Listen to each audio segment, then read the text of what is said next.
Tercera hora de En Aleatorio por la Mega, 11:05 de la mañana a través de la frecuencia modulada 107.3 y también a través de twitch.tv/la Mega 107. Shout out a la comunidad twitchera que nos acompaña todas las mañanas y que se une a la transmisión y se suma de manera digital, como dice el eslogan de la radio, donde sea. Esto que estamos escuchando de fondo es parte del más reciente set y trabajo de nuestro invitado de esta tercera hora, Data. Esto que suena de fondo es Chelique Sarabia, de los primeros experimentos que hizo con sintetizadores en nuestro país, interpretando un polo margariteño, y bien explica lo que es el set que hizo nuestro invitado de hoy, Rafael Garnica, para una plataforma, un canal de YouTube importantísimo en el mundo, que explora los sonidos de cada región, de cada país, desde la cultura del vinilo. Y él fue el elegido, el segundo venezolano, porque el primero fue otro andino, que fue Trujillo, y lo saludo con mucho cariño, Rafael Garnica. Qué bueno tenerte en el programa para hablar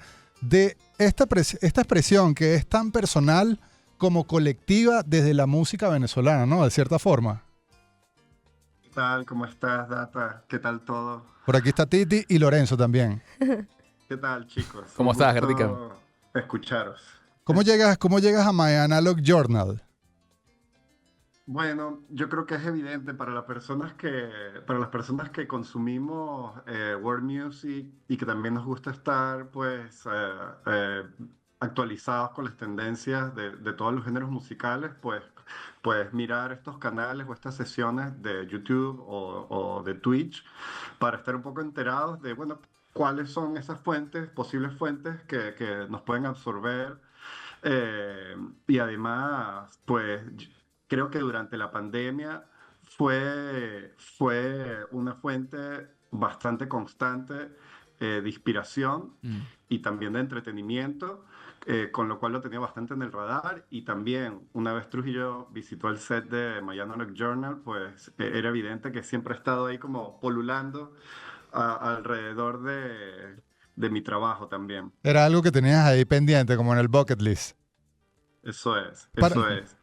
para quienes nos escuchan en la radio aquí en Caracas, yo siempre como que pongo en contexto la comparación de lo que es Boiler Room a las fiestas, My Analog Journal es a la cultura del vinil y a ese trabajo arqueológico de no tener una colección por tenerla, sino que define la personalidad no solo de un DJ, sino de una región. Y cuando te invitan para hacer un episodio, tú eliges que tu episodio se titule como La nostalgia del pop y el folk venezolano. ¿Por qué te fuiste por ese camino?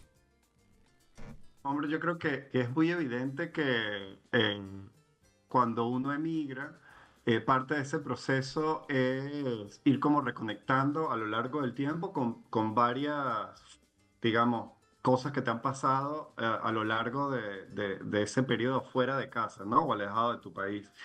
Y, o sea, creo que la palabra nostalgia estaba muy presente. De hecho, cuando hablaba con Zach, el fundador de este canal, pues los dos llegamos como a esa conclusión, ¿no? Hay mucha nostalgia en volver a esa música, a esos discos, a esos artistas, de la que yo considero una de las etapas de oro de la industria musical venezolana. Y, y sí es verdad que en un principio yo quería llamarle Caracas Nostalgia, porque bueno, básicamente toda esa música se grabó allí y muchas de esas letras, de esas inspiraciones, no solamente vienen de la cultura venezolana, sino específicamente de la ciudad, de la capital de Venezuela, que era una fuente también de inspiración para el resto de Latinoamérica y otras ciudades de otros continentes. Garnica, al momento de armar este set, que pasa justamente eso por varias etapas y varios momentos del pop y el folk venezolano, ¿cómo decides contar la historia? Porque con estas sesiones, con My Analog Journal, también se busca eso, ¿no? Una narrativa musical, que tenga un arco y que se pueda evidenciar a través del set justamente cómo es ese ADN musical de quien está detrás de los platos en esta sesión en particular. Eres tú. ¿Cómo armaste el set? ¿Por dónde pasaste? ¿Fueron muchas horas de debatir qué canción entraba, qué no, qué artista sí, qué no? ¿O fue algo como muy instintivo? Bueno, aquí yo creo que la limitación básicamente es tener los vinilos a disposición Claro. para construir ese set, ¿no? Eso es lo primero. Y y lo segundo es que, bueno, tienes que buscar en esa narrativa algo que tenga coherencia, ¿no? Mm, Evidentemente, se puede abordar la música que se hizo en Venezuela en esa época de diferentes maneras. Si está más orientado al baile, a la música tropical, incluso al jazz, a músicas autóctonas, pero eh, yo quería hacer como esta analogía de lo que ha pasado en los últimos 15 años tal vez con la música pop de Japón, ¿no? Donde el city pop mm, se ha entrometido en nuestras vidas de alguna manera, y yo me preguntaba, ¿por qué no podemos hacerlo con nuestra cultura venezolana, ¿no? ¿Por qué no claro. podemos trasladar esas fusiones de ritmos tropicales, jazz y pop, y también de la parte folclórica, a ese discurso, ¿no? Y fue evidente que pues tenía que empezar con, creo que la parte más folclórica de nuestro país, empezando por ese vals venezolano de Luis Quintero con el Maravino, y con esos dos tracks de Chelica Sarabia y luego con Henry Rubio interpretando al de Maro Romero, para luego pasar a esa parte más pop que yo creo que todos reconocemos cuando escuchamos la música de nuestros padres, de nuestros tíos, hermanos, ¿no? De cierta forma, cuando entras en esa, o sea, es algo cronológico también, un poco el set que armaste para My Analog Journal, pero también es muy personal porque son como las canciones que tú consideras que reflejan esa nostalgia de una época de oro en donde se producía música en nuestro país y en donde incluso los artistas se daban el lujo de no tener que viajar para mostrar su música porque ya había un mercado en Venezuela que con eso era suficiente. De hecho, este fin de semana se presentó Ilan Chester Sí, acá en Chacao. en la Plaza Altamira y hay un momento del set en donde tienes canciones de Giordano, de Colina, de Sergio Pérez, cierras con Natuya, pero son deep cuts, ¿no? O sea, es Giordano, pero una canción que no es el hit. Es Colina con una canción que es reggae. Entonces es como, ¿por qué elegiste específicamente esos deep cuts? ¿Porque son muy personales o porque son como el sonido que tú consideras que es el underground de ese momento?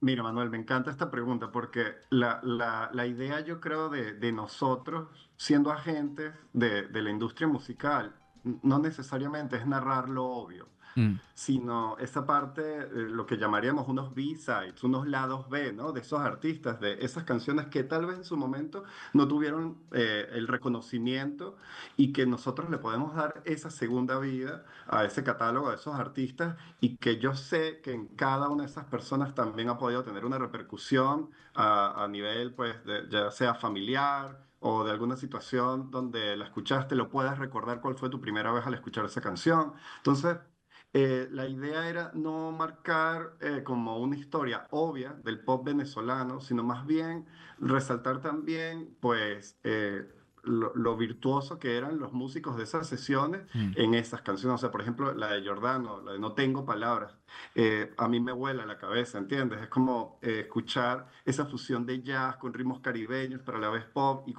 y con esas letras que parecen una especie de trovador, ¿no? Que vienen de Giordano. Y lo mismo con otras letras como la de Daiquiri o las de Colina, ¿no? Que le dan como ese matiz no tan obvio, pero que son muy autóctonos de nuestra región, ¿no? De hablar de la capital, de la noche, de los amores, del clima. Entonces, creo que también era como parte de mi discurso, ¿no? No hablar de lo obvio, sino de esos detalles que están ocultos en la discografía de los artistas. Garnica, este set de My Analog Journal te abre como ese espectro de comenzar a presentarte como DJ en Europa, donde resides hoy en día, mostrando el sonido venezolano.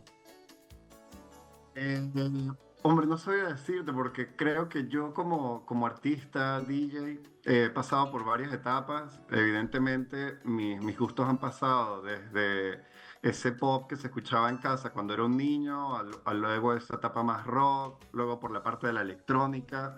Y esto ha sido como un ciclo donde he vuelto otra vez a mis orígenes, y he tenido la oportunidad también de abordarlo tal vez de una madurez musical para que pueda mostrarlo en sitios donde esta música no se escucharía, ¿no? Actualmente tengo una residencia en un sitio aquí en Barcelona que es el Doctor Doe. Es un sitio donde tienen una programación de DJs recurrente cada semana, todos los días. Y pues yo aprovecho espacios como ese para mostrar parte de esa música que bien se puede considerar olvidada, o es para darle esa segunda vida para que otros nuevos oyentes conecten con lo que era la música en esa época en Venezuela. Creo que eso también es parte de la intención de un DJ, ¿no? De mostrarle al público justamente esos temas que quizás habían pasado por debajo de la mesa o quizás quedaron en el olvido o que la gente no conocía, y presentarlo como un curador, más allá de el orgullo, por supuesto, que se siente como venezolano de estos trabajos maravillosos, Claro. sino también de que conectan con todo. En la cantidad de comentarios que hay en YouTube de esta... Y es bien loco porque al final es como sin un daiquiri no hubiese existido un Amigos Invisibles Anaquena, o un Raguayana. Raguayana, y está ahí en ese set. Y de los 13,000 y medio de reproducciones que tiene el set, yo tengo unos sólidos 8 plays. 8,000. Sí, 8 plays ahí cada domingo en la mañana, perfecto. Es una recomendación obligada que lo vayan a buscar. Garnica, My Analog Journal en YouTube. Gracias, Garnica, por esta conversación. Bueno, muchas gracias a vosotros, os mando un abrazo, y también el hecho de que apoyemos este tipo de iniciativas es guay para darle ese mérito que merecen los artistas de Venezuela en general. @aboutgarnica.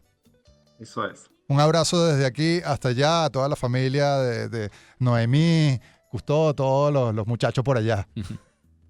Abrazos, chicos. Abrazo. Gracias. Rafael Garnica con nosotros. Vamos a hacer un pequeño break en esto que se llama En Aleatorio por la Mega.